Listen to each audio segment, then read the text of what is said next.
pour l'utilisation du logiciel iSaver, donc il vous suffit de le télécharger, de l'installer. Vous allez avoir une icône qui va apparaître sur le bureau. Donc en double-cliquant, vous voyez que je ne peux pas accéder au programme. Il me propose de passer par un autre chemin. Donc vous pouvez directement le supprimer. Et pour accéder au logiciel, c'est par ici. Donc sur l'icône, clic droit, Show iSaver. Voilà. Donc ça se présente sous cette forme. Donc vous pouvez visualiser dans un premier temps différents modes, donc différents programmes.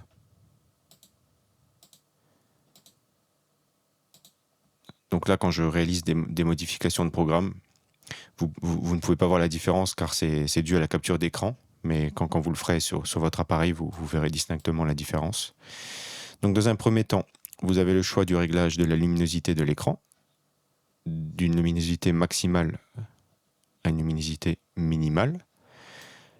Vous avez accès à la couleur de l'écran en allant de couleurs très chaudes à des couleurs très froides.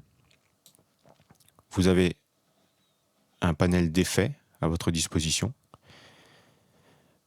Vous avez la possibilité d'appliquer des filtres uniquement pour certains logiciels. Donc par exemple, si pour Photoshop, vous avez l'habitude d'avoir un écran plus clair pour mieux voir, par exemple, vous pouvez choisir d'appliquer un filtre en particulier pour ce programme. Et c'est possible de le faire pour plusieurs programmes. Voilà. Et là, on a simplement un rappel que pour fonctionner de manière optimale, le logiciel a besoin en fait que la luminosité de votre écran soit à 100% pour que vous puissiez ensuite ici la modifier.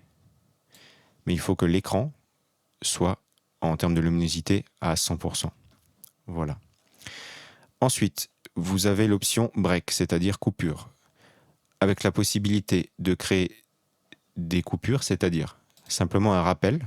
Voilà, ça se présente comme ça, qui vous permet en fait de faire une pause. Donc, c'est quelque chose qui se programme, qui est automatique et qui vous permet de partir faire autre chose, en fait, de quitter l'écran et de regarder autre chose l'espace d'un instant. Donc, si vous êtes en train de faire quelque chose d'important, il est possible de déplacer le rappel. Par exemple, il vous reste une tâche à faire, vous pouvez relancer la pause dans 1 minute ou dans 5 minutes, ou quitter la pause de suite si vraiment c'est pas possible, ou alors simplement attendre que les 5 minutes s'écoulent et à la fin du temps imparti, la fenêtre disparaît et vous pourrez simplement retourner à vos tâches. La pause est entièrement paramétrable avec la durée de la pause et avec l'intervalle entre les pauses. Ensuite, vous avez la possibilité de programmer des micro-pauses.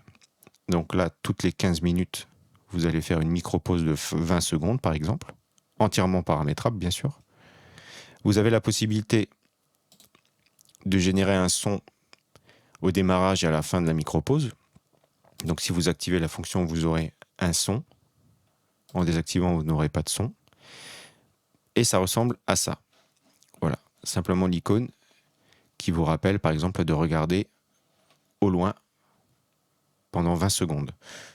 Donc pour regarder, par exemple, par la fenêtre ou en tout cas regarder autre chose que l'écran pendant 20 secondes. Voilà comment ça se présente. Et ensuite, vous avez des options supplémentaires. Voilà, pour vous permettre, par exemple,